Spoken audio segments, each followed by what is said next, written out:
زہرا بلند تر صلوات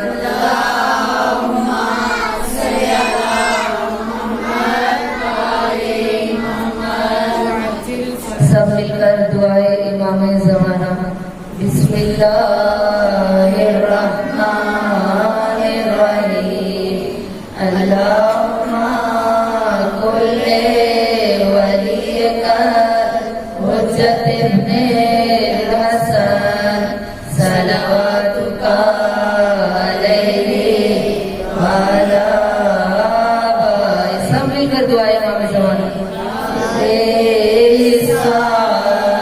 وفي كل ساعة وليا وحافظا وقائدا وناصرا ودليلا وعينا حتى تسكنه أرضك توبا مدينه فيها طويلا برحمتك يا أرحم الراحمين.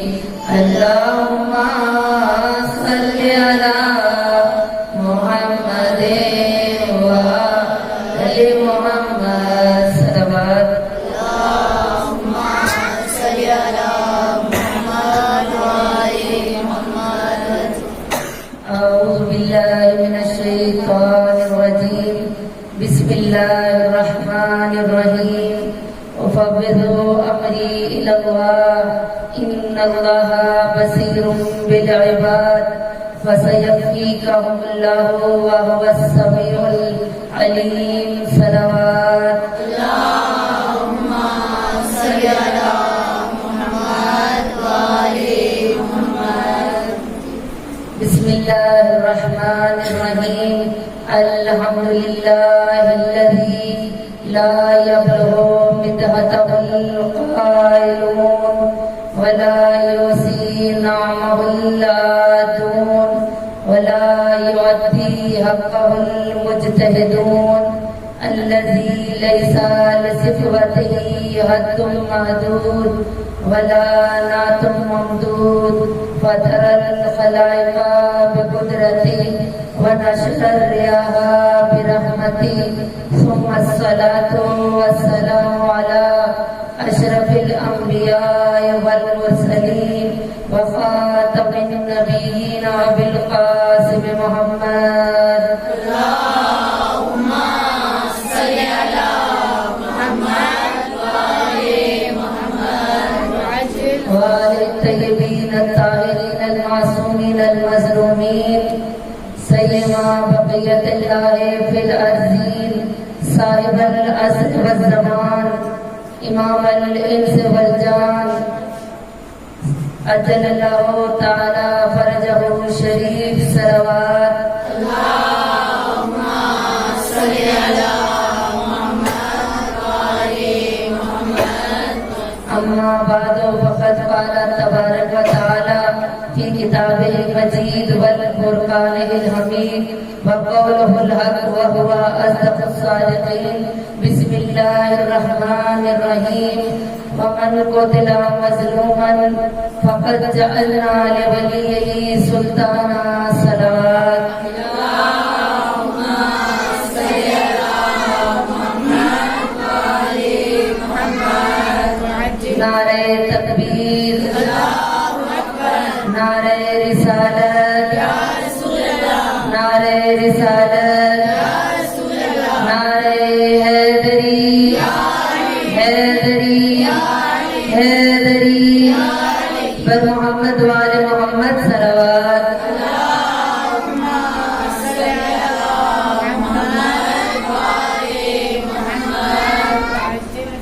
افضل ہے کل جہاں سے گھرانہ حسین کا. افضل ہے کل جہاں سے گھرانہ حسین کا. نبیوں کا تاجدار ہے نانا حسین کا. ایک پل کی تھی بس حکومت یزید کی. ایک پل کی تھی بس حکومت یزید کی. صدیاں حسین کی ہیں زمانہ حسین کا. صلوات. اللہم صل علی محمد وآل محمد. تکلیف ہم ہوئے ہیں زہرا کی دعا سے، یعنی شیعان حیدر کرار دعائے حضرت فاطمہ الزہرا ہے۔ تخلیق ہم ہوئے ہیں زہرا کی دعا سے، منسوب ہر ایک سانس رہے کربلا سے۔ مجلس کو تماشا نہ بنا اپنی انا کا، ہم مجلس کو تماشا نہ بنا اپنی انا کا، زہرا کہیں چلی نہ جائے اس فرش عزا سے صلوات۔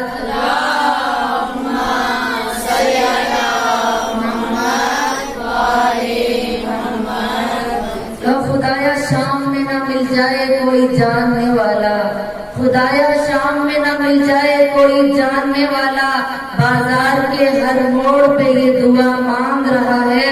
تاریخ نے غیرت کا خدا لکھا ہے جس کو، کہا تاریخ نے غیرت کا خدا لکھا ہے جس کو، ہر موڑ پہ زینب کی رضا مانگ رہا ہے صلوات۔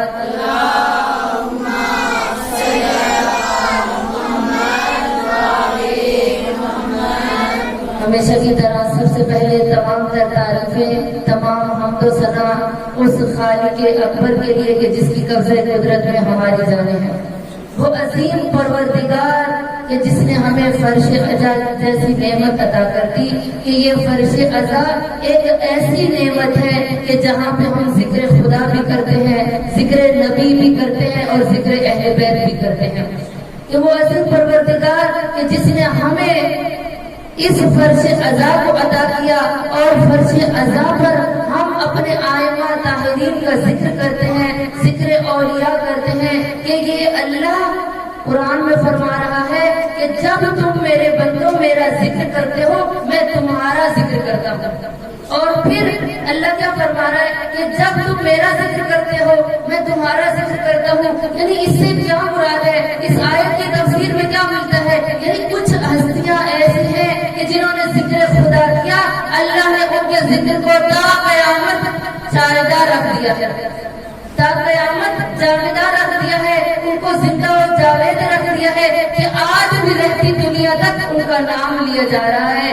ہر نبی نے اگر کوشش کی خدا کے دین کو پہنچانے کی تو اللہ نے اس کا نام قرآن میں ذکر کیا، اور جنہوں نے امتحان دیا اللہ کی بارگاہ میں، جنہوں نے مقصد سمجھا دین کا، کیا ہوا، انہوں نے قربانیاں دی، تو آج تک ان کا نام ہر زبان پر ہے۔ چاہے لوگ آج کچھ دن کی بات ہے، صلوات پڑھے محمد والے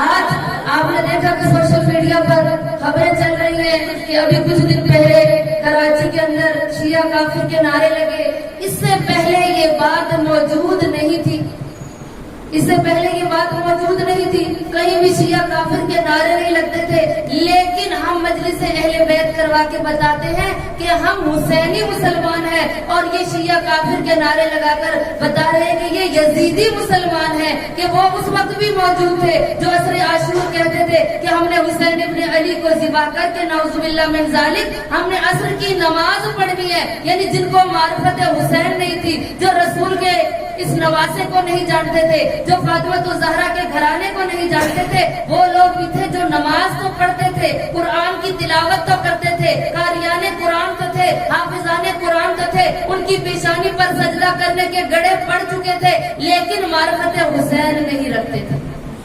وہ کون سے لوگ تھے؟ وہ یہی لوگ تھے، یہ نسلیں چلی آ رہی ہیں جو ہماری بربادیوں کا سبب بن رہی ہیں، وہ نسلیں آج بھی موجود ہیں اور شام قیامت تک موجود رہیں گی، لیکن ہم فرش عزا پر یہ احتجاج کرتے ہیں کہ ہم حسینی مسلمان ہیں۔ حسینیت زندہ باد، حسینیت زندہ باد، حسینیت زندہ باد، لبیک یا حسین، لبیک یا حسین، لبیک یا حسین، لبیک یا حسین، لبیک یا حسین، پر محمد و آل محمد صلوات، اللہم صلی علی محمد و آل محمد۔ یعنی یزیدی مسلمان آج بھی آپ کو ملیں گے، چاہے آپ کے محلے میں ہوں، چاہے آپ کے رشتہ داروں میں ہوں، چاہے آپ کے خاندان میں ہوں، چاہے آپ کے گاؤں میں ہوں، آپ کے شہر میں ہوں، ہر جگہ آپ کو ملیں گے، لیکن ان میں اور ہم میں فرق ہے۔ الحمدللہ ہم وہ گھرانہ